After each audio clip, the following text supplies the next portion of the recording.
And for more on the G20 meeting, we turn now to Remi Piet, Senior Partner of Embellie Advisory. Remi, thank you for your time. We just heard a fairly in-depth report there about some of the potential policy actions, but there was a lot of talk really at the G20, not a lot of policy action really. What were the key issues for leaders, and what's blocking the promise of policy here? Yeah, I mean, obviously, you did have some progress on the ground that was very well reported by the previous intervenant. But on the capacity to issue a joint communique shows that on a series of key central issues of concern to most of the actors, actually all the 20 countries, there was no consensus, especially on tackling, inflation and especially the reason for inflation. The G20 has become a very key institution because it is the one organization where you're going to have representatives from, Russia, obviously, China, also the other BRICS country and the Western countries. It's not the case of the G7 and the United Nations Permanent Secretary is blocked by veto power. So the G20 has become this area where you can actually move forward and try to have conversation with all parts of the Ukrainian conflict in terms of their economic impact. And that is looking at issues of food security, looking at the question of global inflation. And when you disagree on the cause for those phenomena, whether it's inflation, the cause, the Russian that claim it's sanctions, the others that claiming it's actually the invasion of Russia, of the Ukrainian conflict, you can't reach a common consensus and key decision on those matters. There were, however, indeed key progresses on some other more technical matters, looking forward ahead to the largest, G20 Bali Congress in summit in November.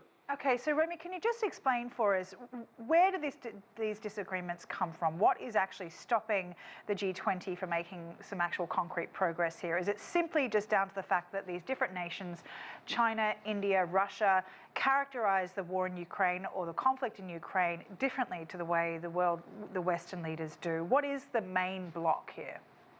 I mean, it is indeed a diplomatic stand-up from some countries that envision the situation in Ukraine differently, and the G20 has become, the main arena where those positions can actually, take place and discussion. So the decision not to have a joint communique has to be seen under those lights. But as I was mentioning, there's still some very important, topic that have reached some key progress. There's elements of, financialization of renewable energies, elements in terms of trying to address inflation in its root cause in terms of commodity prices and others, so good discussion on those matters, but there's no consensus in terms of tackling this in a unitary way and trying to be able to solve a conflict which has severe repercussion now on an inflation that existed already before after the COVID crisis, but also is being deepened by the concerns about energy prices, despite the recent visit from President Biden to Saudi Arabia and potential commitment down the road on increased production, but also more than anything on concerns about imports of foods and livestock and fertilizer that will have a strong impact for the next few months in developing nations. And that was the key case for Indonesia, a key case for South Africa, also of looking at and standing on behalf of some countries in Eastern Asia and Africa. And it's an area where there's no consensus in terms of the reason for the crisis, which is obviously leading to the Ukraine crisis. So let's focus on what there was some consensus over. All members agreed on the need to address food insecurity around the world. There was talk of the removal of trade protections that prevented the flow of food supplies. How would these protections free up the supply chain here? What are some of the ways in which these leaders want to address food security? So that there's a few developments here on different levels. I mean, obviously there are the conversation in terms of Ukraine conflict with Turkey being a mediator here that might actually lead to some positive results in the short term. But in the meantime, there are mitigating measures in terms of increasing the capacity for storage at the moment, especially in the Western Hemisphere, where you have large crops about to happen already underway. So there was financing options, especially projected by Japan in terms of providing more capacity for storage, and a perception also on developing a different agenda in terms of food security, which means having more localized means of production to the market themselves. There's a key discussions in the European Union on this level, but also elements of circular economy that actually in terms of discussions, obviously we're not arriving to intergovernmental agreements here, but in terms of discussion are moving their way in terms of having shorter supply chains into the food sector.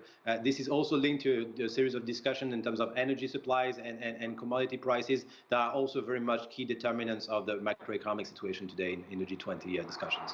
Now, we've just finished off a week of historic wildfires, heat waves, floods across Australia, all signs, of course, of climate change. Is the G20 doing enough to tackle this imminent threat, do you think?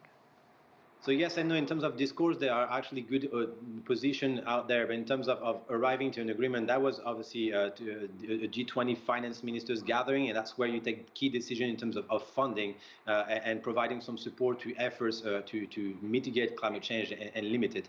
Obviously, the impacts in terms of climate change on ongoing and future food crisis is quite obvious and documented. And here the idea is, unfortunately, some of the key elements that were supposed to be moved forward on the agenda. First in Washington D.C. in the previous meetings of the G20 finance ministers, and today in Bali have taken some delays. But there's still a roadmap towards arriving to some kind of agreement in November in Bali at the large G20 summit. But there needs to be clear decision in terms of financing utilities and capacities to provide some efforts towards mitigating those climate change impacted environmental disasters or food security stress.